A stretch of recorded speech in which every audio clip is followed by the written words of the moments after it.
Over the last 2 episodes, Peter's given us the 30,000-foot view of rooting for rivals.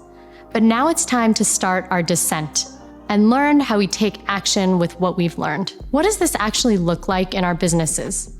How can we develop this skill? These are important questions that will help us move the information in our head to our heart and hands and feet. Our hope with this series is that it sparks action and serious heart change.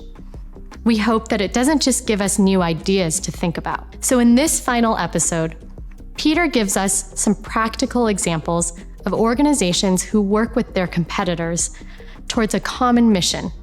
And he leaves us with an inspiring vision of what the world could look like if Christians unite together to seek God's kingdom above their own gain. Let's watch. We've explored 2 important questions. Do we believe in a world of abundance or scarcity? And do we believe that our loyalty is to the kingdom of God or our little club? And I believe the real significant movements that are happening right now in our time, in our lifetime, are individuals that saying, I believe in a God of abundance, and I believe in a loyalty that extends beyond the bounds of my particular organization. That is where the exciting movement is happening. And it's in that space that we see a number of examples in real life, in our world right now. And the first is from the example of Bible translation. Several years ago, there was a foundation that received a proposal from 3 different organizations to translate the Bible into the same language for the same people group.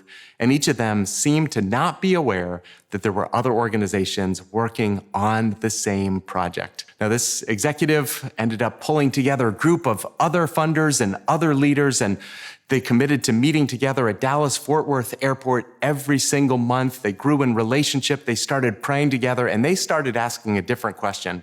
Not just how do we grow our organization, but how do we make sure the Bible is translated into every language on earth as quickly as possible? And on their own, they were on track to see that project accomplished by the year 2150. After just a few years of gathering together, having shared events, open sourcing information, collaborating in creative ways, they are now on track to see that accomplished by the year 2033. They've taken 117 years off of the pace of progress because they were willing to ask a different question, not just how do we grow an organization, but how do we see the Bible translated into every language on earth? We're also seeing a similar movement within the foster care movement. Our family has been involved, and it's been incredible to ask a different question, not just how do we help children in our community, but how do we clear the list? How do we make sure that there are no kids that are waiting for a safe home?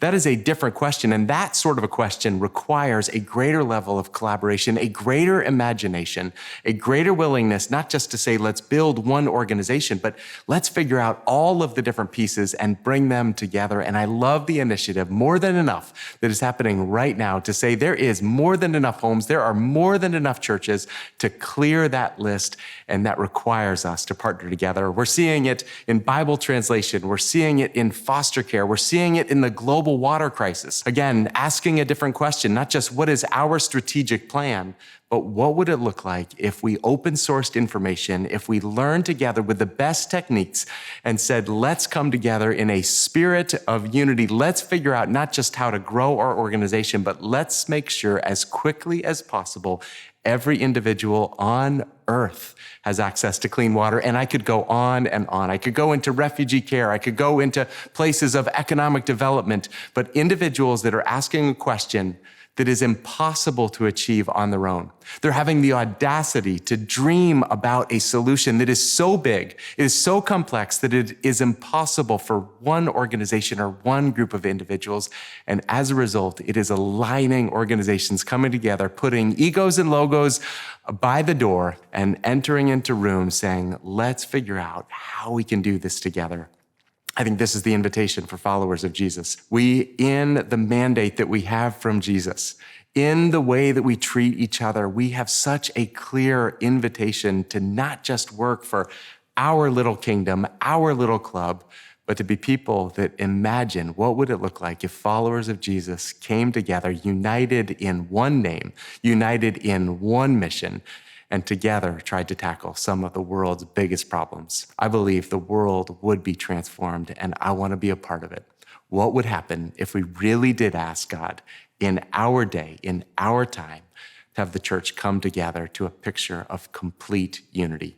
The world would be changed. Rooting for rivals requires a series of mindset shifts.